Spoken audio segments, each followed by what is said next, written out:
ಎಲ್ರಿಗೂ ನಮಸ್ತೆ. ರುಚಿಯಾಗಿರುವಂತಹ ರಾಗಿ ಹಿಟ್ಟಿನ ಒಂದು ಬ್ರೇಕ್ಫಾಸ್ಟ್ ರೆಸಿಪಿನ ಇವತ್ತು ನಿಮಗೆ ತೋರಿಸ್ತಾ ಇದ್ದೀನಿ. ರಾಗಿ ಹಿಟ್ಟಿಂದ ಎಷ್ಟೊಂದು ಬ್ರೇಕ್ಫಾಸ್ಟ್ ರೆಸಿಪಿನ ಮಾಡಿರ್ತೀರ. ಇವತ್ತಿನ ಈ ರೆಸಿಪಿನ ಖಂಡಿತವಾಗಿ ಟ್ರೈ ಮಾಡಿ ನೋಡಿ. ಇದಕ್ಕೆ ಮೊದಲು 1 ಕಪ್ಪಷ್ಟು ನಾನು ರಾಗಿ ಹಿಟ್ಟನ್ನು ತಗೊಂಡಿದ್ದೀನಿ. ಯಾವ ಕಪ್ಪನ್ನು ಬಳಸ್ತೀರೋ ಅದೇ ಕಪ್ಪನ್ನು 2 ಮೆಷರ್ಮೆಂಟಿಗೆ ಬಳಸಿ. 1 ಕಪ್ ಅವಲಕ್ಕಿಯನ್ನು ತೊಗೊಂಡಿದ್ದೀನಿ ನಾನು. ಯಾವುದೇ ಅವಲಕ್ಕಿ ತೊಗೊಳ್ಬೋದು, ಗಟ್ಟಿ ಅವಲಕ್ಕಿ ತೊಗೋಬೋದು, ತೆಳು ಅವಲಕ್ಕಿ ತೊಗೋಬೋದು. ನಂತರ ಅರ್ಧ ಇಂಚಷ್ಟು ಶುಂಠಿ, 2 ಹಸಿಮೆಣಸನ್ನು ಹೆಚ್ಚಿಬಿಟ್ಟು ಹಾಕ್ಕೊಂಡು ಒಮ್ಮೆ ನೀರು ಹಾಕದೆ ಹಾಗೆಯೇ ಅದನ್ನು ಗ್ರೈಂಡ್ ಮಾಡ್ಕೋಬೇಕು. ನಂತರ ಸ್ವಲ್ಪನೇ ನೀರು ಹಾಕ್ಕೊಂಡು ಅದನ್ನು ಚೆನ್ನಾಗಿ ಗ್ರೈಂಡ್ ಮಾಡಿಕೊಂಡು ಒಂದು ಬೌಲ್ಗೆ ಹಾಕ್ಕೊಳ್ತಾ ಇದ್ದೀನಿ.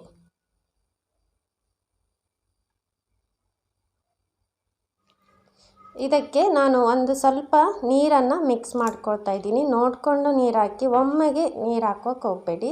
ಇದನ್ನು ಚೆನ್ನಾಗಿ ಮಿಕ್ಸ್ ಮಾಡ್ಕೋಬೇಕು. ಇದು ಜಾಸ್ತಿ ತೆಳ್ಳಗೂ ಇರಲ್ಲ, ಜಾಸ್ತಿ ಗಟ್ಟಿಯಾಗಿರಲ್ಲ. ಇಡ್ಲಿಗೆ, ದೋಸೆಗೆ ನಾವು ಯಾವ ರೀತಿ ಹಿಟ್ಟನ್ನು ರೆಡಿ ಮಾಡ್ಕೊಳ್ತೀವಿ ನೋಡಿ, ಆ ಹಿಟ್ಟಿನ ಹದಕ್ಕೆ ಇರಬೇಕು. ನಾನು ಇಷ್ಟು ನೀರು ಹಾಕ್ಕೊಂಡಿದ್ದೀನಿ, ಒಂದು ಅರ್ಧ ಕಪ್ಪಷ್ಟು ನೀರು ಹಾಕ್ಕೊಂಡಿದ್ದೀನಿ. ನಂತರ ನಾನು ಇದನ್ನು ಮುಚ್ಚಿಬಿಟ್ಟು ಒಂದು 5 ನಿಮಿಷ ಅದನ್ನು ಸೈಡ್ ಇಟ್ಕೊಳ್ತಾ ಇದ್ದೀನಿ. ಕೇವಲ ಒಂದು 10ರಿಂದ 15 ನಿಮಿಷದಲ್ಲಿ ಈ ಬ್ರೇಕ್ಫಾಸ್ಟ್ ರೆಸಿಪಿ ಮಾಡ್ಕೋಬೋದು. ನಂತರ ಅದಕ್ಕೆ 1 ಈರುಳ್ಳಿನ ಸಣ್ಣದಾಗಿ ಹೆಚ್ಚಿಬಿಟ್ಟು ಹಾಕ್ಕೊಂಡಿದ್ದೀನಿ, 1 ಕ್ಯಾರೆಟನ್ನು ತುರಿದ್ಬಿಟ್ಟು ಹಾಕ್ಕೊಂಡಿದ್ದೀನಿ, 1/4 ಕಪ್ಪಷ್ಟು ಸಣ್ಣದಾಗಿ ಹೆಚ್ಚಿರುವಂಥ ಕ್ಯಾಪ್ಸಿಕಮ್, ನಂತರ ಕೊತ್ತಂಬರಿ ಸೊಪ್ಪನ್ನು ಸಣ್ಣದಾಗಿ ಹೆಚ್ಚಿಬಿಟ್ಟು ಹಾಕ್ಕೊಂಡಿದ್ದೀನಿ. ನಂತರ ಸ್ವಲ್ಪ ಕರಿಬೇವನ್ನು ಸಹ ಸಣ್ಣದಾಗಿ ಹೆಚ್ಚಿಬಿಟ್ಟು ಹಾಕ್ಕೊಂಡಿದ್ದೀನಿ. ನಂತರ ರುಚಿಗೆ ತಕ್ಕಷ್ಟು ಉಪ್ಪು ಹಾಕ್ಕೊಂಡಿದ್ದೀನಿ. ನಂತರ ನಾನಿಲ್ಲಿ ಹಸಿಮೆಣಸು ಹಾಕಿರೋದ್ರಿಂದ 1/4 ಟೀ ಸ್ಪೂನಷ್ಟು ಕೆಂಪು ಮೆಣಸಿನ ಪುಡಿ ಹಾಕ್ಕೊಂಡಿದ್ದೀನಿ. ಇದನ್ನೆಲ್ಲ ಒಮ್ಮೆ ಚೆನ್ನಾಗಿ ಮಿಕ್ಸ್ ಮಾಡ್ಕೋಬೇಕು. ಈರುಳ್ಳಿಯಲ್ಲೂ ಸಹ ನೀರಿನ ಅಂಶ ಇರೋದ್ರಿಂದ ಅದು ಸಹ ನೀರನ್ನು ಬಿಡ್ತದೆ. ನೋಡಿಕೊಂಡು ನಿಮಗೆ ಗಟ್ಟಿಯಾಗಿದೆ ಅನಿಸಿದರೆ ಮಾತ್ರ 2 ಟೇಬಲ್ ಸ್ಪೂನಷ್ಟು ನೀರನ್ನು ಹಾಕ್ಕೊಳ್ಬೇಕು. ನಾನಿಲ್ಲಿ 2 ಟೇಬಲ್ ಸ್ಪೂನಷ್ಟು ನೀರು ಹಾಕ್ಕೊಂಡು ಸ್ವಲ್ಪ ಅಡ್ಜಸ್ಟ್ ಮಾಡ್ಕೊಳ್ತಾ ಇದ್ದೀನಿ ಹಿಟ್ಟನ್ನು.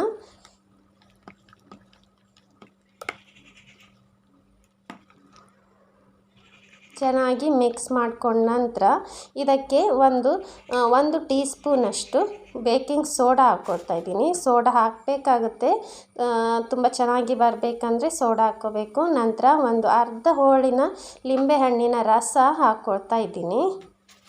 ನೋಡಿ ಎಷ್ಟು ಚೆನ್ನಾಗಿ ನೊರೆ ಥರ ಬಂದಿದೆ ನೋಡಿ. ಆ ಥರ ಬಂದರೆ ಚೆನ್ನಾಗಿ ದೋಸೆನೂ ಚೆನ್ನಾಗಿ ಬರ್ತದೆ ನೋಡಿ. ಈ ರೀತಿ ಹಾಕ್ಕೊಂಡು ಚೆನ್ನಾಗಿ ಮಿಕ್ಸ್ ಮಾಡ್ಕೋಬೇಕು.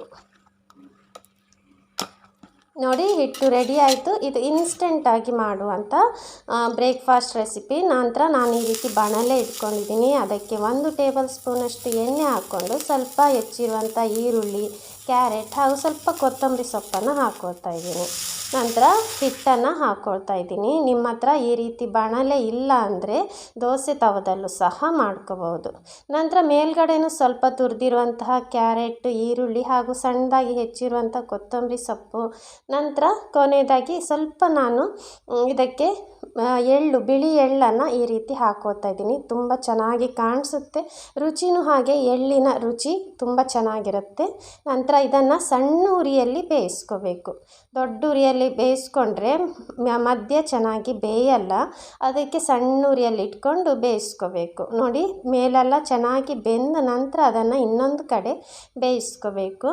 ತುಂಬ ಇನ್ಸ್ಟೆಂಟಾಗಿ ಮಾಡ್ಕೋಬಹುದು. ಒಂದು 10ರಿಂದ 15 ನಿಮಿಷದಲ್ಲಿ ಅದನ್ನು ರೆಡಿ ಮಾಡ್ಕೋಬಹುದು. ನಂತರ ಮೇಲ್ಗಡೆಯಿಂದ 1 ಟೀ ಸ್ಪೂನಷ್ಟು ಎಣ್ಣೆನ ಹಾಕ್ಕೊಂಡಿದ್ದೀನಿ ಅಷ್ಟೇ. ಕಡಿಮೆ ಎಣ್ಣೆಯಲ್ಲಿ ಹೆಚ್ಚು ರುಚಿಯಾದ ಒಂದು ಬ್ರೇಕ್ಫಾಸ್ಟ್ ರೆಸಿಪಿ, ಆರೋಗ್ಯಕ್ಕೂ ತುಂಬಾ ಒಳ್ಳೆಯದು.